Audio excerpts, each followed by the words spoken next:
आप इन तस्वीरों में दो गुटों में चल रही लाठियों को जरा गौर से देखिए। ये कोई फिल्मी शो नहीं है, ये कालसी में चल रहे सरेआम गुंडागर्दी का नजारा है। मौके पर वर्दी में दिख रहे पुलिसकर्मी ये नकली पुलिसकर्मी नहीं है, ये कालसी थाना के पुलिसकर्मी है जो मूक दर्शक बने हुए। मामला कालसी थाने के पास व्यास नहरी कालसी का है। मारपीट का कारण जमीनी विवाद बताया जा रहा है। दोनों पक्षों में विवाद इतना बढ़ जाता है कि देखते ही देखते लाठियां, डंडे, पत्थर बरसने लगते हैं।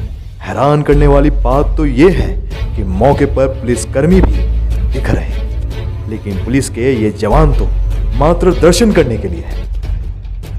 खैर, मामला चाहे जमीन का हो या अन्य, लेकिन ये सरेआम गुंडागर्दी करना ये कहां का न्याय है। वहीं जब मामला थाने में पहुंचा तो प्रथम पक्ष दावा कर रहा है कि मेरे द्वारा उप जिला अधिकारी कालसी से आदेश लिया गया था, जबकि द्वितीय पक्ष का कहना है कि जमीन की देखरेख कई सालों से कर रहा हूं और बंजर भूमि को भी उपजाऊ बनाकर कड़ी मेहनत करके उस जमीन को कृषि योग्य बनाया है। वहीं बात करें जिला अधिकारी कालसी की तो एसडीएम साहिबा कभी तो कहती हैं कि मुझे प्रथम पक्ष ने जमीन संबंधित प्रार्थना पत्र दिया था, तो कभी कहती हैं मामला मेरे संज्ञान में नहीं है। तो यदि एसडीएम साहिबा आपको जमीनी विवाद को लेकर प्रथम पक्ष द्वारा प्रार्थना पत्र दिया गया था, तो मौके पर पटवारी और तहसीलदार क्यों नहीं? जबकि कालसी थाना अध्यक्ष गिरीश नेगी का कहना है दोनों पक्षों ने मुकदमा दर्ज कराया है। मेडिकल रिपोर्ट आने पर जो भी तथ्य सामने आएगा उसके अनुसार आगे की कार्यवाही की जाएगी। कैमरा पर्सन राहुल सिंह के साथ विनोद कुमार, टीसीपी न्यूज़ उत्तराखंड की टीम। कल ये ब्यास नहरी रोहाड़ा में दो पक्षों के बीच एक ज़मीनी विवाद को लेकर आपसी मारपीट झगड़ा हो गया था। झगड़ा होने से पहले सूचना आई थी कि यहाँ पे झगड़ा होने की संभावना है। इस संबंध में मौके पे जो हमारी चीता मोबाइल है उसको भेजा गया था, तो उन्हीं के समक्ष दोनों पक्षों द्वारा आपस में लड़ाई झगड़ रहे थे, जिनको चीता मोबाइल द्वारा वहाँ पर समझा बुझाकर अलग अलग किया गया।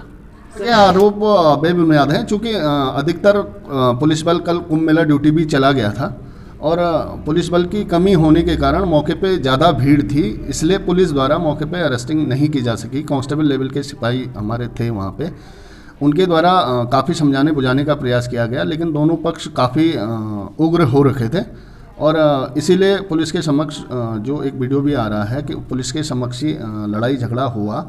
लेकिन पुलिस के द्वारा इस संबंध में कोई भी पुलिस पे जो आरोप लगाए जा रहे हैं, इस प्रकार के आरोप बेबुनियाद हैं।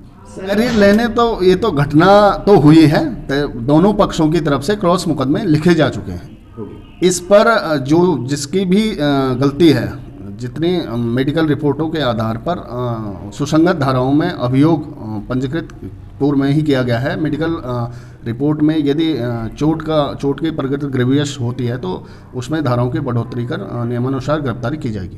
प्रथम पक्ष में एक तो बलवे की और मारपीट की और जान से मारने की धमकी जो दी गई है उसके संबंध में मुकदमा कायम है, और द्वितीय पक्ष द्वारा जो यही बलवे की और मारपीट, जान से मारने की धमकी और उसमें छेड़खानी संबंधी धारा भी जो उनकी तहरीर में है वो एफआईआर में दर्ज की जा चुकी है। मैं बहुत जल्दी ही कार्रवाई होगी और कठोर कार्रवाई की जाएगी।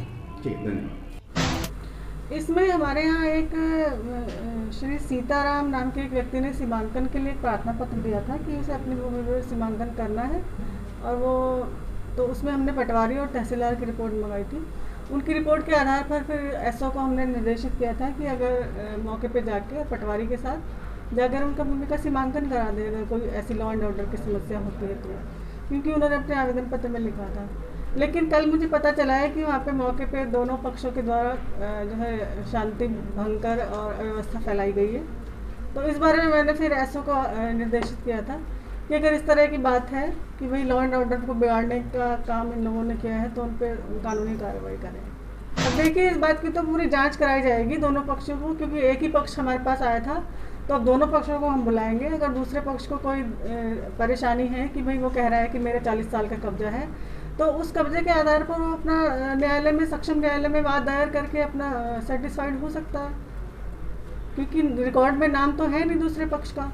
तो अगर उसका कब्जा भी है तो उसकी भी एक न्यायिक प्रक्रिया है कि भाई वो कोर्ट में उसमें अपने वाद दायर करे और उसमें हिसाब से जो पैरवी होगी, जो अपने वो साक्ष्य प्रस्तुत करेगा, उसके आधार पर फिर वो डिसीजन होता है जो उस समय करा दी गई थी। लेकिन चूंकि मामला दो पक्षों का है, पहले तो दूसरा पक्ष था नहीं, अब क्योंकि दूसरा पक्ष भी आया है तो दूसरे पक्ष को आके यहाँ पर शिकायत दर्ज की जानी चाहिए थी, ना कि मौके पर वहाँ मारपीट होनी चाहिए थी दोनों पक्षों में।